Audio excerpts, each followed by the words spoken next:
Hey everyone, it's the Angry Honey Badger here, and it's time to take a look at another build video. Today we're going to be playing as Twitch in the bottom lane. Obviously we're playing him as a marksman, I believe they call them now. I'm still going to call him AD carries forever because I can. We're going to go ahead and talk though about a lot of things with Twitch today. We're going to go ahead and talk about items, runes, masteries, couple different choices actually for builds you can do with him. I'll explain the two different ones I like to take, just kind of depending on what's going on. But let's go ahead and start off with his abilities and talk about those and level 1 items. At level 1, we started off with a Dorans Blade. Kind of a standard start for most AD carries nowadays, but that's what I like on Twitch. You can also do boots pots or longsword and a couple health pots if you would like to do that, just depending on how things work out for you and what you like to start with. But let's go ahead and talk about those abilities while we get kills and all types of fun stuff. So, starting with his passive, it's called Deadly Venom. Twitch's basic attack inflicts the target dealing true damage every second for 6 seconds. It stacks up to 6 times. The amount is increased every 5 levels. Here we're going to get into a little bit of a fight. Every fight's just a little bit of a fight. They're never huge fights. They're always little. It's fine. We're going to go ahead and keep attacking this Vayne. We're also going to flash forward, get one more stack on her. I think we weren't full. I can't remember. I wasn't watching. But then we're going to also then detonate our E ability. And what that is our Expunge. And what that does is it deals physical damage to the enemies inflicted by Deadly Venom. And the Expunge deals damage to them per stack. It goes up. You detonate it. More damage is dealt. That is your Expunge. That is your E ability. And that is what we will be maxing out. First, we put a point into it at level 1. At level 2...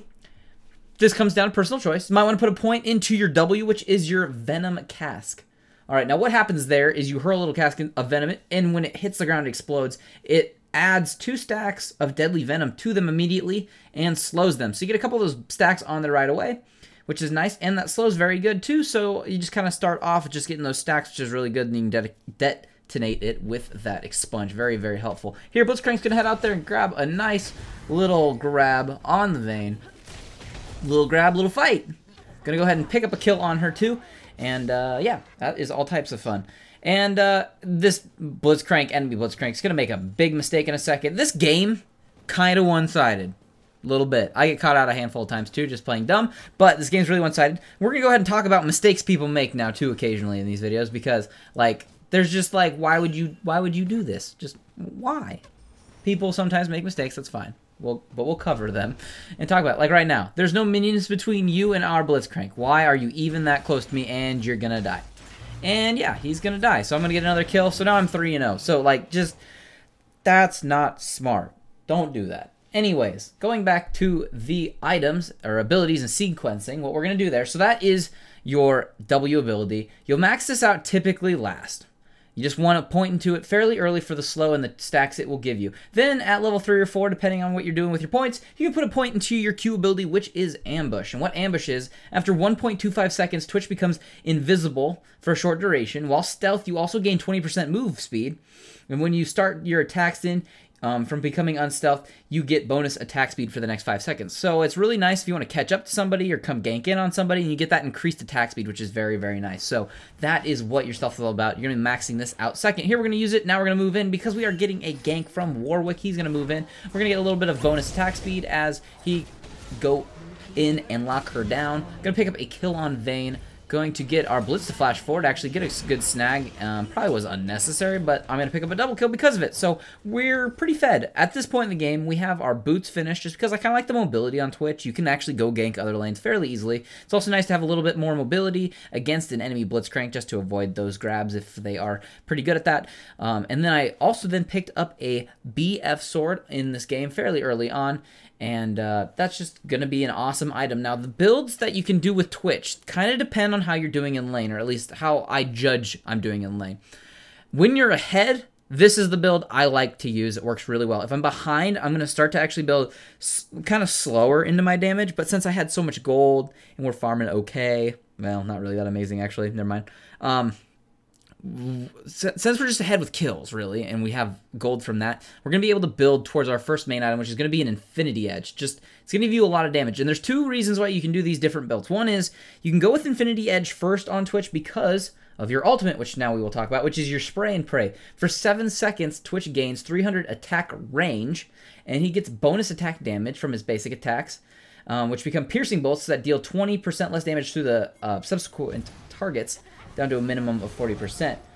So what you can do is either of these items or these builds that I'm going to talk about because of just his kit. So what you can do is you can go with the Infinity Edge and use your stealth before a fight, and then use Spray and Pray and get lots of damage off because of this Infinity Edge, and your increased attack speed with just that bonus damage is just going to melt teams. So that's one way you can do it. Now, another way a lot of people like to do it is because Spray and Pray goes through people.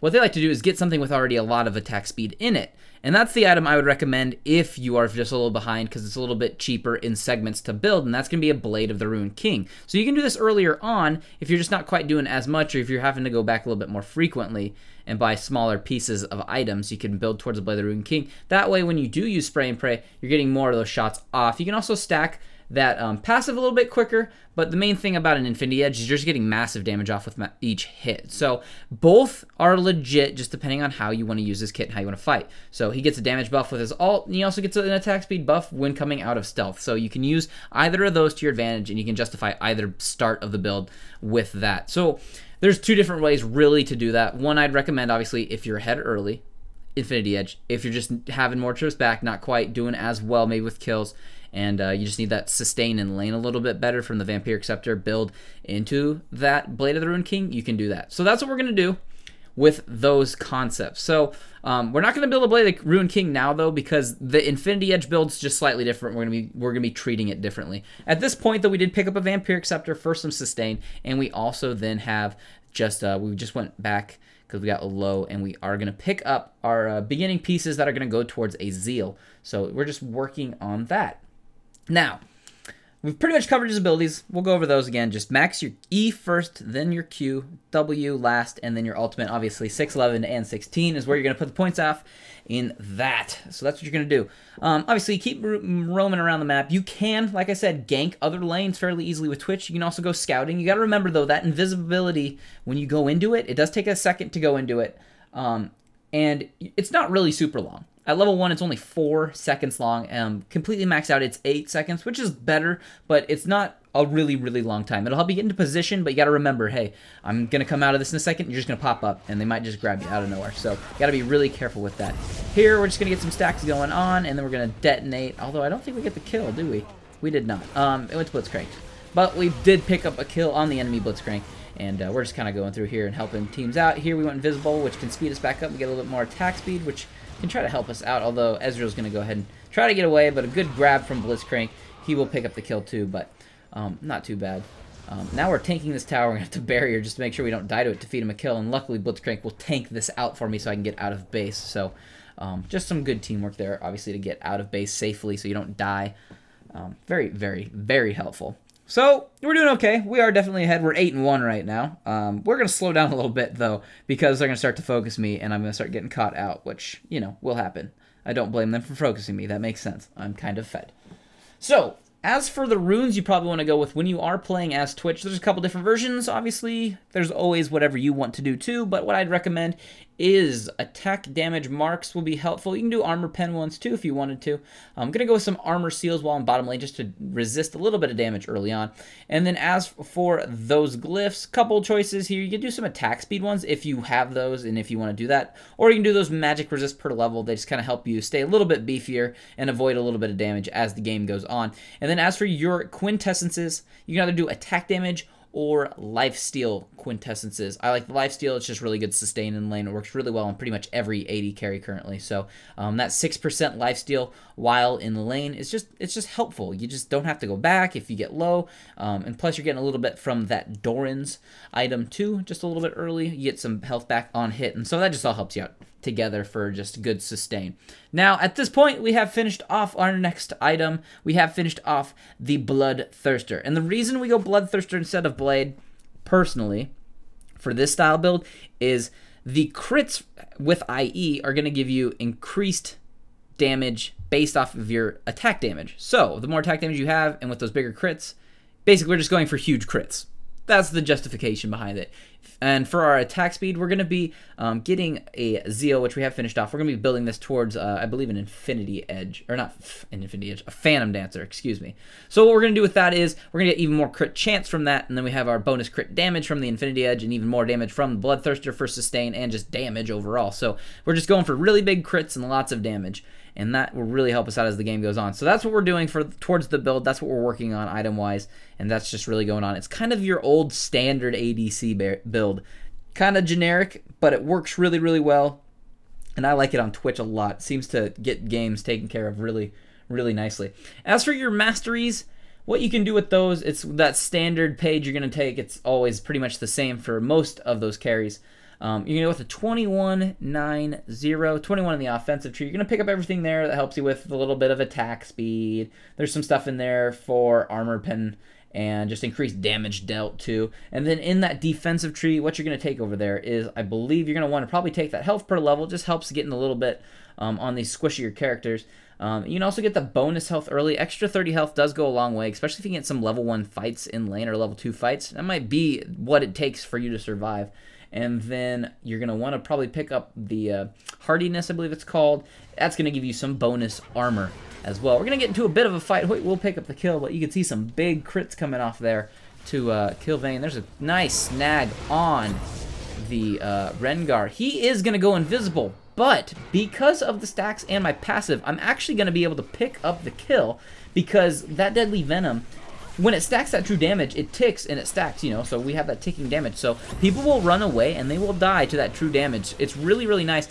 Twitch received a little bit of a nerf a little bit ago. Not a huge one, but they basically just made him weaker in the early game. And it was a really, really smart nerf because that true damage tick and just that expunge damage early was way too much. You could almost just run into a fight and just not even run away. Use your barrier and focus one person, use your expunge, and pick up a kill every single time, especially if you took Ignite. I mean, it was really, really easy to do. So Twitch is really strong early, especially if you get some kills like this. So we just blew Vayne up there. Nothing to really worry about. So that's why they tweaked him. It made sense, and I mean, it was justified. So that's why they just tweaked him a little bit, but he's still really good, and his passive's still really strong. Picks up a lot of those kills. And because of that ultimate, you can hit everybody really with and get them all ticking from true damage, and that's never a bad thing. Here I am going to get killed by Rengar again. He has snuck up on me a couple times, but that's kind of what he does. So it's okay. We'll get over it. But we are back. We have finished that Phantom Dancer, so that's finished. So we're getting some attack speed there. We also do get its fairly nice passive. It does work out very well, which is your champion ignores unit collision. So if you're chasing, you just run straight through those minions. No big deal there. Now, as for our next item we've picked up, at this point, you can kind of start to go in a few different directions. I decided to pick up the Last Whisper, and Last Whisper is helpful if they're starting to build armor, and if we look at the enemy team, they actually kind of are, a few of them. Rengar's got a Sunfire Cape, and we have this Yorick getting really tanky. He's got all types of armor right now, so going to be a good just damage addition to the build, which is going to give us that attack damage and some armor penetration, so that will definitely help deal with the tankier champions when we are going to fight them. So our crits will go back up now instead of just tiny, tiny crits with people who have that much armor. And at this point, though, you could do a couple different things. You could, if you're not really worried about armor, if they're not really doing anything with it, you could start to go towards a GA if that's what you want for some survivability with the armor and the magic resist. You can do that. Or if you wanted to pick up a Blade of the Ruined King, if they're stacking lots of health, you can always justify that if they're doing that health thing, or if you just want more attack speed from that way. If you want more attack speed, more crit, you could always build a static Shiv. Never a terrible idea. But at this point, there's a few different ways you can go. So we went with the Last Whisper. It made sense in this situation. We also then have a little bit of armor now, which will be helpful when Rengar does jump on us. And we will also be able to build this then into this Guardian Angel, and that will technically round out the build item-wise, and we could always buy something, obviously, for our boots to finish off that third augment, or however you want to call it. You could either do the, I don't know, the bonus 15 move speed, or Home Guard's always nice if that's an issue, but Home Guard, I mean, we don't need to really defend up hard. We're pushing quite hard. Here we're going to come in invisibly on the Ezreal. Quick little kill on him. He's going to get a little distance, but I'm going to go ahead and flash forward just to kill him and take care of him. But obviously I am going to get murdered because of Rengar. Although we're going to fight him, and it's not a terrible fight. It's not amazing either, but yeah, we were lower. and he had full stacks, and that's going to hurt. But Hoyt will clean it up, so I'll pick up the assist. That will help us out.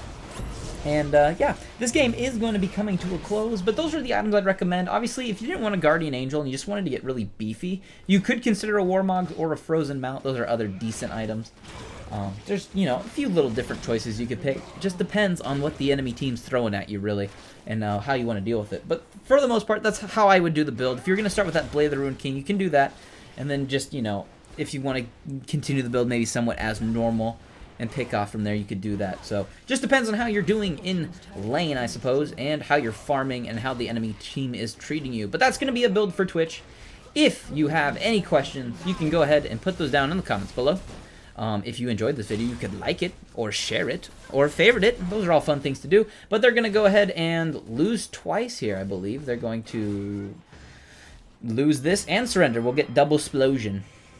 Oh, it's so pretty. Other than that, though, guys, thanks for watching this build, and I'll just see all of you in the next build video. We're going to get into a fight. We do pick up the Baron. I'm going to actually kind of jump in and tank this. Nautilus gets really low, but I'm making 3 of them kind of run away. Volibear's going to get caught out. I'll end up picking the kill on him. And they're going to come back. I'm going to go ahead and get that Counter-Strike back up, stun the Ezreal, and kill him. And, I mean, it's just Jax. There's tons of damage.